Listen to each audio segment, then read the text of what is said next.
আপনি নি তো? আপনি আমার নামও জানেন? ঢাকা থেকে আসতে এতক্ষণ সময় লাগে? কইছিলি এতক্ষণ? আসার সময় ওরা আমাদের গ্রামটা একটু ঘুরে দেখাতে দেখাতে নিয়ে আসতো। ও হচ্ছে আমার বন্ধু হাসান, ও কিছুদিন থাকবে বুঝছো। আসসালামু আলাইকুম। ঠিক আছে, ভালো করছে। ওয়ালাইকুম সালাম। নিতু আসি মা।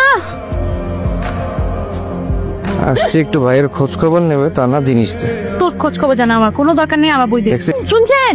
একটু উঠে খেয়ে নিয়ে বাসায় কথা বলার মতো কোনো মানুষ থাকে না, বই পড়ি। কথা বলার মানুষ পেলে কথা বলতেন হয়তো। ভাইয়া আপনি আসছেন না খেয়ে যাবেন, এটা হয় নাকি? না আজকে আর হবে না, আজকে একটু অন্য ব্যস্ততা আছে। আজকে না, ও আর একদিন আসবো। এই লোকটাকে ওনার সাথে আমার বিয়ে ঠিক হয়েছে। আমি শুধু বইয়ের ভাষা না, মানুষের চোখের ভাষা পড়তে পারি। আপনি কোথাও যাবেন না, আপনি চলে গেলে আমার কথা শুনবে কে?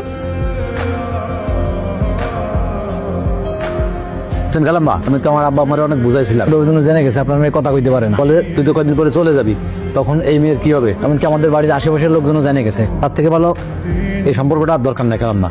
হ্যাঁ আমি যাই। সালাম আলাইকুম। তুমি অফলান বিয়েটা ভেঙে গেল। মা পেমেন্ট করে দাও, মা কিচ্ছু হবে না, মা কিচ্ছু হবে না।